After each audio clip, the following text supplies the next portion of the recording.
మీరు మీ అభిమాన shows and serials TV కన్నా ముందు ఈటీవీ విన్ యాప్ లో చూడండి. Download and subscribe to ETV win app. 99 రూపాయలు మాత్రమే.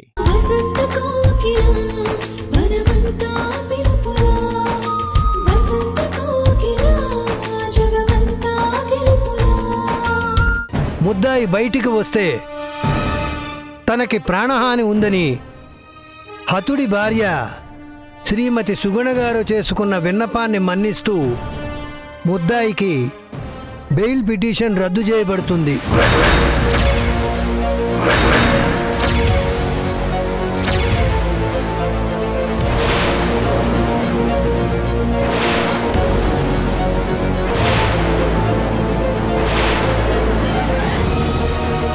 పోలీస్ శాఖ వారిని ఈ కేసు మరింత వేగంగా విచారణ చేయవలసిందిగా కోర్టు ఆదేశిస్తుంది.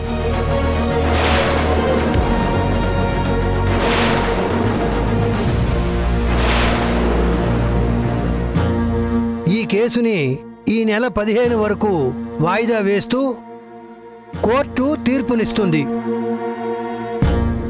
And the court is అడ్జర్న్డ్.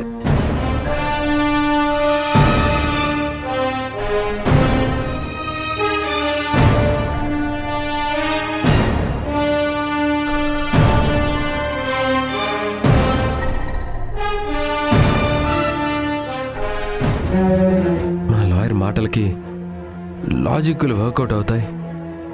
నీకు బెయిల్ రావటం పక్కా అనుకున్నాను, కానీ ఇలాంటి తీర్పు వస్తుంది అనుకోలేదు. నువ్వేం టెన్షన్ పడక ఆకాష్. ఈరోజు కాకపోయినా నెక్స్ట్ వాయిదాలోనైనా నీకు న్యాయం జరుగుతుంది.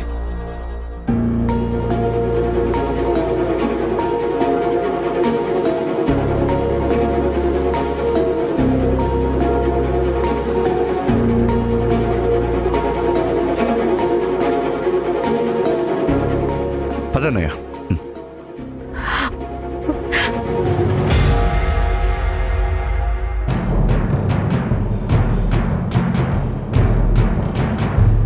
ఏంటి బాధగా ఉందా? నీ మొగుడు అన్యాయంగా నా భర్తని కత్తితో పొడిచి చంపితే నాకెంత బాధగా ఉండాలి? వీళ్ళ లాయరు ఎన్ని ట్రిక్కులు వాడినా తప్పు చేసిన వాడు ఎప్పటికీ తప్పించుకోలేడు. వాడికి ఉరిశిక్ష పడటం ఖాయం. పదక్క.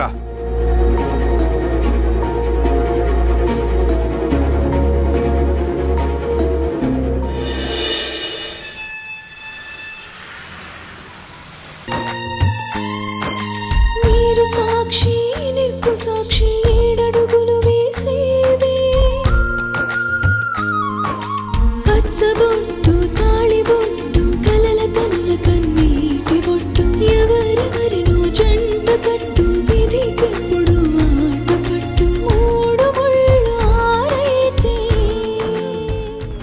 ముద్దాయి అసలు హంతకుడని నిరూపించలేకపోయినప్పటికీ ముద్దాయి బయటికి వస్తే తనకి ప్రాణహాని ఉందని హతుడి భార్య శ్రీమతి సుగుణ గారు చేస్తున్న విన్నపాన్ని మన్నిస్తూ ముద్దాయి బెయిల్ పిటిషన్ని రద్దు చెయ్యబడుతుంది. నిన్న రాత్రి చిలక్కి చెప్పినట్టు చెప్పాను. అయినా నువ్వు నా మాట విన్నావా?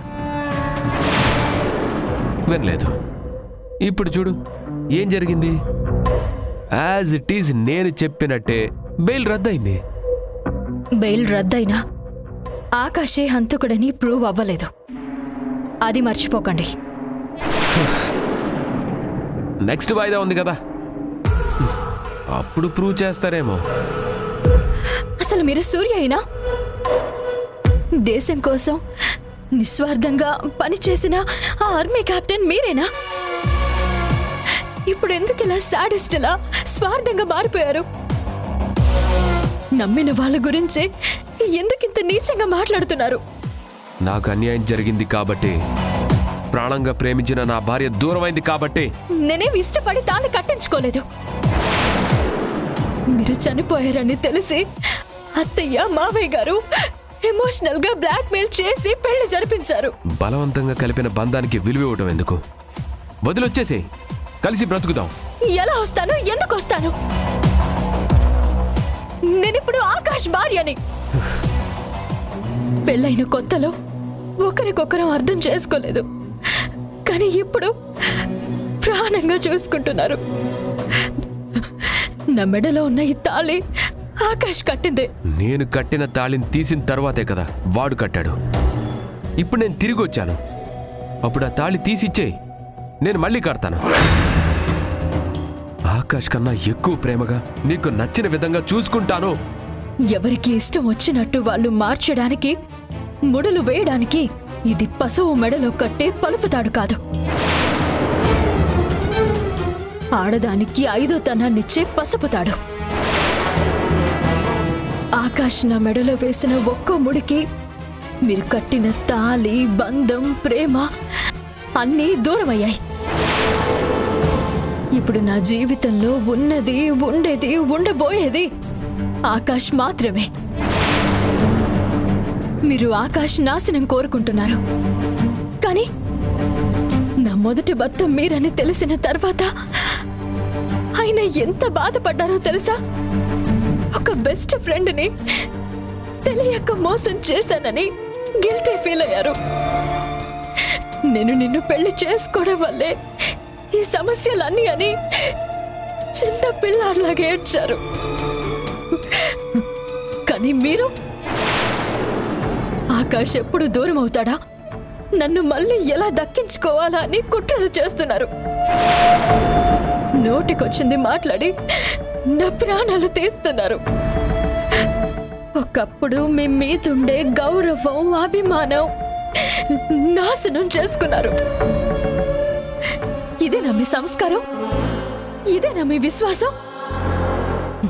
ఇప్పుడు చెప్తున్నాను వినండి. మీరు కోరుకున్నట్టు నేను మారను. ఆకాష్ని వదిలి ఎప్పటికీ రాను. తుది శ్వాస వదిలే వరకు నేను ఆకాష్ భార్యగానే బ్రతుకుతాను.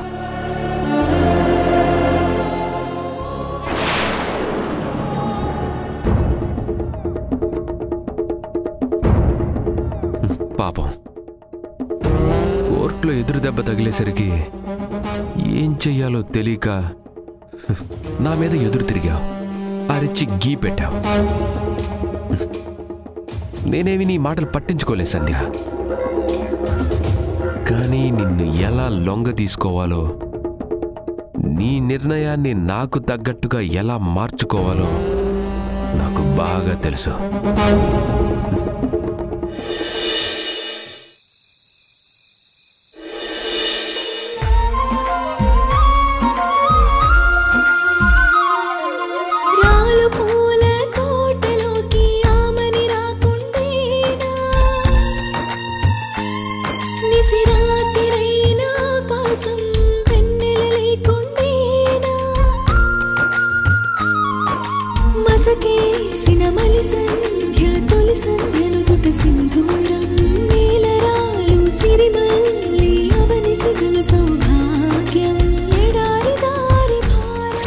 నా వల్లే నీకు సంతోషం కన్నా సమస్యలు ఎక్కువై, ఆనందం కన్నా ఆవేదనే ఎక్కువైంది.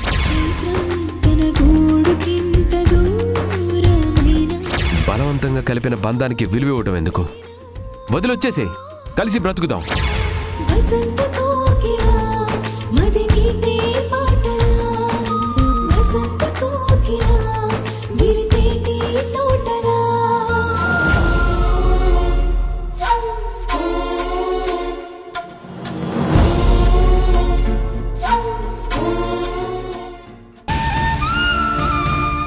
అన్నయ్య, కానిస్టేబుల్ భోజనం తీసుకొస్తే వద్దని చెప్పావంట? అవును, ఆకలిగా లేదు, నువ్వు కూడా తీసుకెళ్ళిపో. బెయిల్ రాలేదని బాధపడుతున్నావా? బాధ కాదు, నిజం న్యాయం నా వైపున్నా గెలుపు కోసం ఎందుకింత కష్టపడాల్సి వస్తుందో అర్థం కావటం లేదు. అందరూ చెప్పే మాట కన్నా, న్యాయస్థానానికి నిజం కన్నా సాక్ష్యం కావాలి. నువ్వు మర్డర్ చేయలేదని చెప్పేది మన నోటి మాట అయ్యింది. మర్డర్ జరిగిన చోట్ల దొరికిన పర్స్, సీసీ ఫుటేజ్ సాక్ష్యంగా మారింది. దానికి తోడు ప్రతాప్ భార్య కూడా నీ వల్ల లైఫ్ థ్రెట్ ఉందని చెప్పడం వల్ల జడ్జి గారు ఆ పాయింట్ని కన్సిడర్ చేశారు. నేనెందుకు చంపుతాను విక్రమ్? ప్రాణం తీయడం అంటే నాకేమైనా సరదానా? నీకు శిక్ష పడేలా చేయడమే సుగుణ గారికి కావాల్సింది. దానికోసం ఏమైనా చేస్తారు, ఏమైనా చెబుతారు. జడ్జి గారు బెయిల్ రిజెక్ట్ చేసినా ఇంకా మనకు ఛాన్స్ ఉందన్నయ్య. నెక్స్ట్ వాయిదాలో నువ్వు ప్రతాప్ని మర్డర్ చేయలేదని సాక్ష్యాలని సంపాదించి కోర్టులో ప్రొడ్యూస్ చేద్దాం. అప్పుడు ఈజీగా బెయిల్ వస్తుంది. నువ్వేం టెన్షన్ పడొద్దన్నయ్య. నేను టెన్షన్ పడేది, భయపడేది బెయిల్ రాదను, బయటికి వెళ్ళలేనను కాదు విక్రమ్. పాపం నా కోసం ఆలోచిస్తూ ఒంటరిగా కష్టపడుతున్న సంధ్య కోసం. బెయిల్ రిజెక్ట్ చేస్తున్నాను అని జడ్జి గారు చెప్పగానే సంధ్య కళ్ళల్లో బాధ, భయం నాకు స్పష్టంగా కనిపించాయి. నా మీద పెంచుకున్న ప్రేమలో తన గురించి ఆలోచించడం పూర్తిగా మర్చిపోయింది. ఏ స్వార్థం లేని ఆ ప్రేమకి న్యాయం జరగదేమోనని నాకు భయంగా ఉంది విక్రమ్.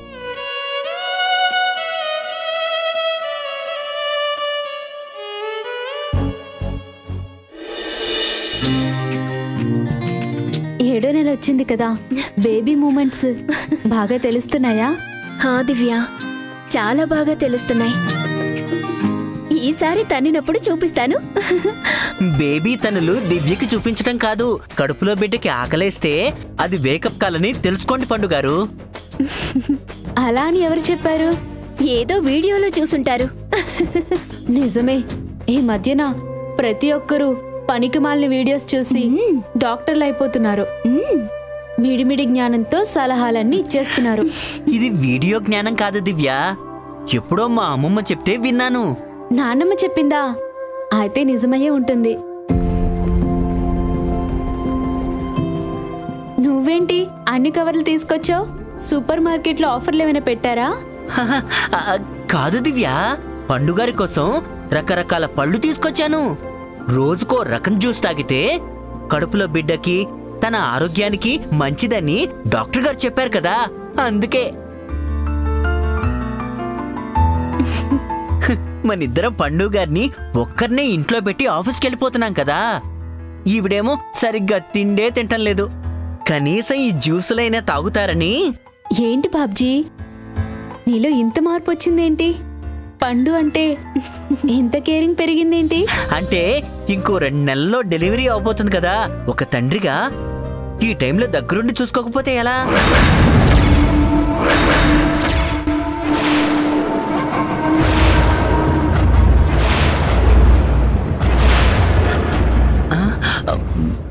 ఏంటి ఏమన్నా? అంటే అది బిడ్డకి తండ్రి ఇక్కడ లేడు కదా, అతను చేయాల్సింది మనం చేస్తున్నాం కదా. ఆ ఉద్దేశంలో చెప్పబోయి మాటలు తడబడి, పదాలు తిరగబడి అలా అలా. నీ గురించి మాకు తెలుసు కాబట్టి పదాలు తప్పులు పడినా పర్లేదు. అదే బయట వాళ్ళు ఉంటే, వాళ్ళు వింటే ఎంత తప్పుగా అనుకుంటారు. అర్థమైంది దివ్య, ఇక్కడి నుంచి కంట్రోల్ చేసుకుంటాను. నువ్వు వెళ్ళి పండుకి జ్యూస్ తీసివ్వు. సరే.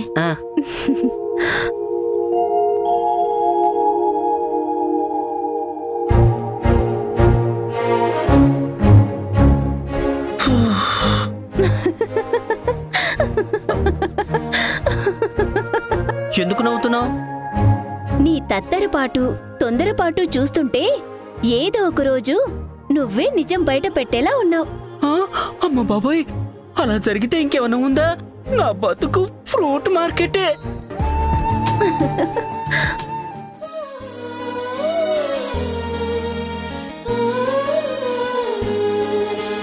రాలు పూల తోటలోకి ఆమని రాకుండేనా, నిసిరాతిరైన ఆకాశం వెన్నెల లేకుండేనా. వదినా,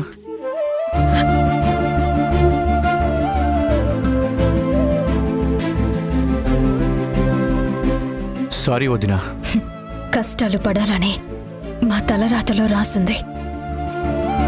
దానికి నువ్వు సారీ చెప్పడం ఎందుకు విక్రమ్? నిజంగా నీకు నా మీద కోపం లేదా? కోపం ఎందుకు?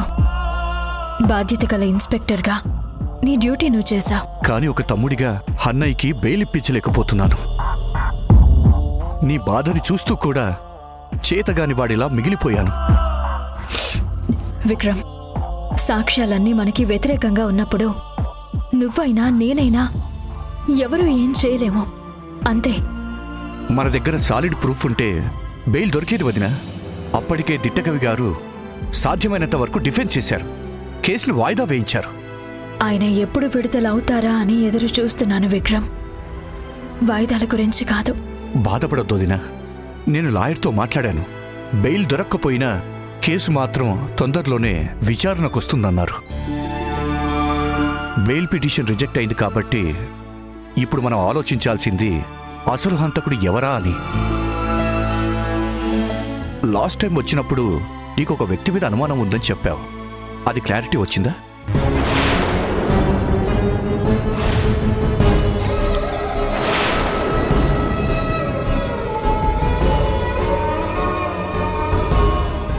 ఎవరో తెలిసింది విక్రమ్. ఎవరోదినా? సూర్య. ఏంటి, సూర్యనా? అవును, సూర్యనే ఏమో అని నా అనుమానం. సూర్య అన్నయ్యకి బెస్ట్ ఫ్రెండ్ అని తెలిసి కూడా ఎందుకు అనుమానిస్తున్నావో తెలుసుకోవచ్చా? ప్రతాప్ మర్డర్ జరిగిన రోజు సూర్య కూడా ఇంట్లో లేరు. ఆ రాత్రి తాగొచ్చినట్టు మీ అన్నయ్య మాటల్లో తెలిసింది. నువ్వు మీ అన్నయ్యని అరెస్ట్ చేయడానికి వచ్చే ముందు కూడా సూర్య చాలా సైలెంట్గా టెన్షన్గా ఉన్నారు. ఇవన్నీ చూసి నా అనుమానం బలపడింది. ఈ ఇంటికి వచ్చినప్పటి నుంచి సూర్య ప్రవర్తన సరిగా లేదు. మీ అన్నయ్య నన్ను పెళ్లి చేసుకోవడం సూర్యకి అస్సలు ఇష్టం లేదు. పైకి మాత్రం మంచితనం నటిస్తున్నారు. అంటే అన్నయ్యని మీకు దూరం చేస్తే తను నీకు దగ్గర కావచ్చని. ఛ! సూర్య ఇంత నీచానికి దిగజారుతాడా? సూర్య అన్నయ్యకి ఎంత బెస్ట్ ఫ్రెండ్ అయినా ఒక పోలీస్గా అతని మీద నాకు కూడా డౌట్ వచ్చింది. ఇప్పుడు మీ మాటలతో అదే నిజమనిపిస్తోంది. ఆల్ రైట్, అసలు నిజమేంటో నేను తెలుసుకుంటాను. విక్రమ్, అది నువ్వనుకున్నంత తేలిక కాదనుకుంటా. అది నేను చూసుకుంటాను వదినా. పోలీసు భాషలు అడిగితే ఎలాంటి వాడైనా నోరు విప్పాల్సిందే, అసలు నిజం చెప్పాల్సిందే.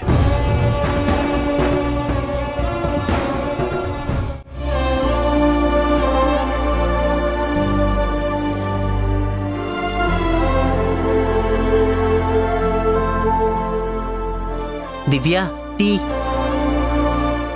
టీ తీసుకో దివ్య. దివ్య, టీ. వద్దు బాబ్జీ, నాకేం తాగాలని లేదు, తీసుకెళ్ళు. ఏమైంది దివ్య, ఎందుకలా అంటున్నావు? మనుషులు ఇంతగా మారిపోతారా బాబ్జీ? మనసులోని ప్రేమను అర్థం చేసుకోవడం రాదు, కానీ మోసం చేయడానికి మాత్రం ముందుగా ఉంటారు మీ మగాళ్ళు. జరిగింది తలుచుకుంటే నా కళ్ళల్లో నీళ్లు తిరుగుతున్నాయి. అయ్య బాబోయ్, దివ్య అంటే సడన్ గా ఇలా మాట్లాడుతుంది అంటే పండు గురించి నా గురించి తెలిసిపోయిందా? ఈ ఇష్యూ పెద్దదవక ముందే నిజం చెప్పేయాలి.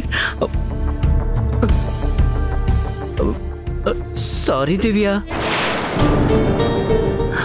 బేసిక్గా నేను రావడంతో గొప్పవాణ్ణి కాకపోయినా తెలిసి ఏ తప్పు చేయలేదు. నాకు నువ్వంటే ప్రాణం. నిన్నే గుండెల్లో గుడి కట్టుకొని కొలుచుకుంటున్నాను. కానీ ఆ రోజు రాత్రి ఎందుకు అలా జరిగిందో తెలియదు. కానీ బాబ్జీ, ఏం మాట్లాడుతున్నావు? నేనేం చెప్తున్నాను, నువ్వేమంటున్నావు? అంటే నా గురించి. నీ గురించి నీకెందుకు చెప్తాను బాబ్జీ? నేను సంధ్య గురించి మాట్లాడుతున్నాను. సంధ్య గురించా? అనవసరంగా నోరు సరేనే. ఒరే బాబ్జీ, నీ నోటిని పేకదారతో కుట్టేసిన తప్పు లేదురా. నువ్వేంటి రాత్రి ఏదో జరిగిందంటున్నావు? ఏంటది? అంటే అది ఏం లేదు, ఊరికే ఏదేదో బాగుతున్నాను అంతే. సంధ్య గురించి ఏం ఆలోచిస్తున్నావు? అదే ఆకాష్ అరెస్ట్ అయిన విషయం తెలుసు కదా, ఆ తర్వాత నుండి సంధ్యకి సూర్య టార్చర్ బాగా ఎక్కువ అవుతుందంట. ఒక పక్క ఆకాష్కి బెయిల్ ఎప్పుడొస్తుందో తెలియక, ఇంకో పక్క సూర్య టార్చర్ భరించలేక నరకం అనుభవిస్తోంది. సూర్యలో ఈ యాంగిల్ కూడా ఉందా? చాలా మంచివాడు, పెళ్ళాం మీద ప్రేమతో ఉంటాడనుకున్నాను. ఇప్పుడు సంధ్య అతని పెళ్ళాం కాదు కదా, అదే అతని కడుపు మంట. అతనిది కాదు అనుకున్నప్పుడు ఇంకా ఎందుకు ఆలోచించడం? సూర్యని ఒంటరిగా వాళ్ళింట్లో ఉండటం ఇష్టం లేక తమ ఇంటికి తీసుకొస్తే ఇదేనా అతనిచ్చే గౌరవం? అలాంటివేమీ తన మనసులో లేవు. ఆకాష్ లేకపోతే సంధ్య తన సొంతమవుతుందని ఫీల్ అవుతున్నాడు. చిచ్చి, అతను ఒక మనిషేనా? మరీ ఇంత నీచంగా ఆలోచిస్తున్నాడా? కష్టాల్లో ఉన్న ఆడదానికి సాయం చేయకపోగా తన కన్నీళ్లకే కారణం అవుతాడా? కొంచెం కూడా మనస్సాక్షి లేదా అతనికి?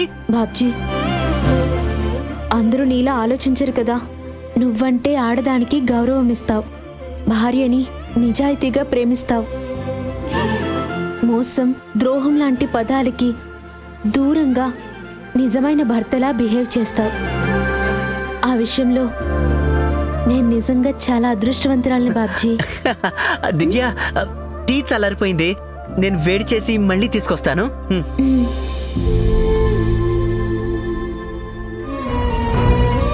దర్శనము బాగా జరిగింది కదా లక్ష్మి? అవునండి. ఏమండి, సంధ్యకి ఫోన్ చేసి చాలా రోజులైందండి. మనం చేసినట్టు ఫోన్లో వస్తుంది కదా, అయినా ఎందుకు చేయలేదంటారు? బిజీగా ఉందేమో లక్ష్మి. ఏంటండి బిజీ? పెళ్ళైన తర్వాత ఎంత బిజీగా ఉన్నా పూటకొక్కసారైనా ఫోన్ చేసేది మర్చిపోయారా? అసలు ఏంటి ఇప్పుడు నీ బాధ? సంధ్యకి ఫోన్ చెయ్యాలి అంతే కదా, చేస్తానుండు. మీకు మాత్రం సంధ్యతో మాట్లాడాలని లేనట్టు ఎందుకంత చిరాకు పడతారు? 2 రోజుల నుంచి ఏ ఫోన్ వచ్చినా సంధ్యనేమో అని అనుకుంటున్నారు కదా. అనుకుంటున్నారు కానీ నీలా అనుమానం పెంచుకోలేదు కదా. చాలండి సంబరం, ముందు అమ్మాయికి ఫోన్ చేయండి. ఉండు, చేస్తున్నానుగా. ఏమండి, స్పీకర్లో పెట్టండి.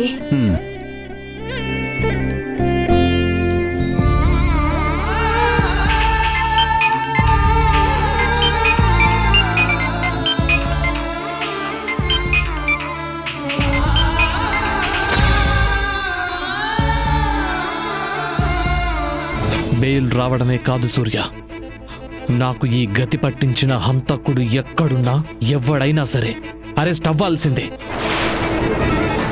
ఎవరికి ఏ హాని చెయ్యని నన్ను వాడు టార్గెట్ చేశాడు. వాడెవడై ఉంటాడో నీకేమన్నా ఐడియా ఉందా సూర్య? హత్య చేసింది ఎవరో కాదు ఆకాష్, నేనే.